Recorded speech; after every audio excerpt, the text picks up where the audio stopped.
You were with President Trump last night. Give us some perspective from a European executive standpoint in terms of how European business executives see Donald Trump and his administration. Well, he's a colourful character, isn't he? And he drives different opinions from different people, and that's fine.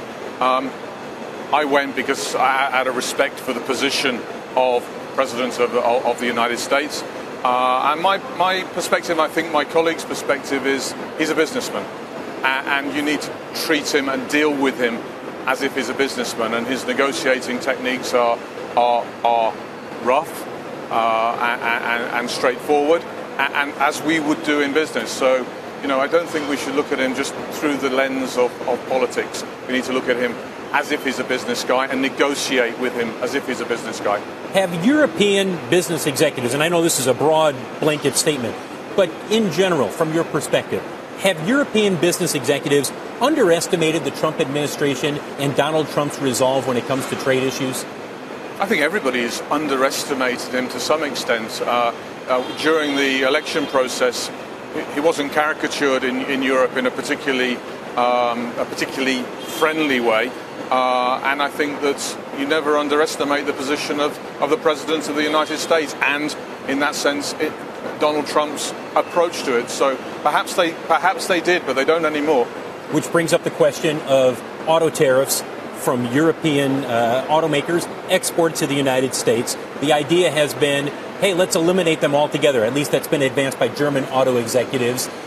What do you think is the likelihood of that happening? Or do you think it's possible that we could see a 10%, 20% tariff slapped on European-made autos brought into the U.S.? I mean, clearly the threat of 10 or 20% is there, and how you get that through the Senate or not is something for the U.S. side to think about.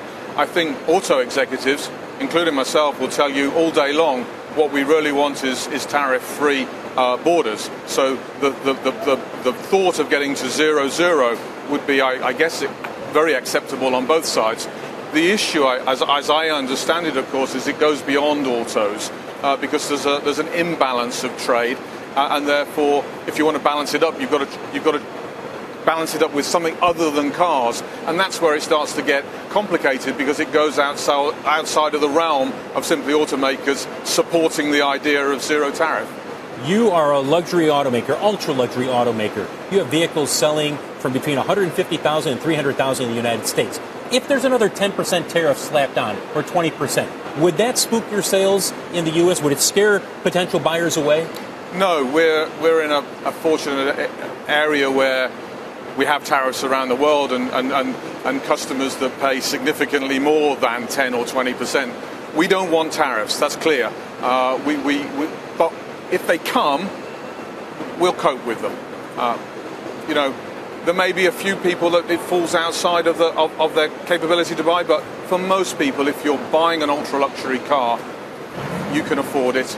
You can afford it because you want it. There isn't a natural competitor for our cars in the US, so if you want an Aston Martin, you're going to buy an Aston Martin, almost irrespective of the price. I have to ask you about a potential IPO, and I know you're not going to announce anything today, sure.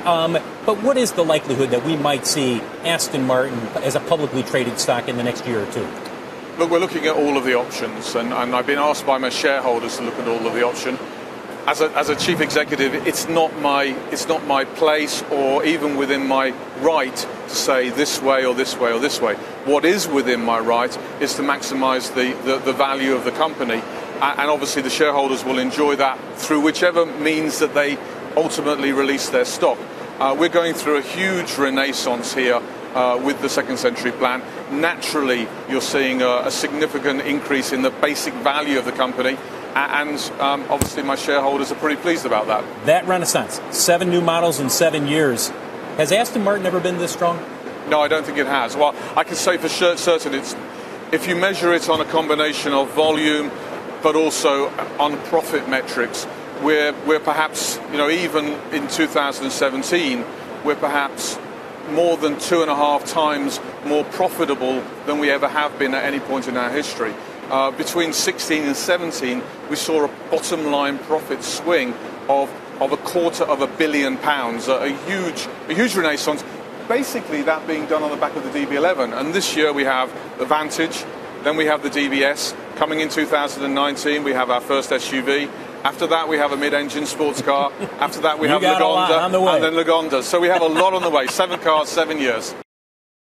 Hey there, thanks for checking out CNBC on YouTube. Be sure to subscribe to stay up to date on all of the day's biggest stories. You can also click on any of the videos around me to watch the latest from CNBC.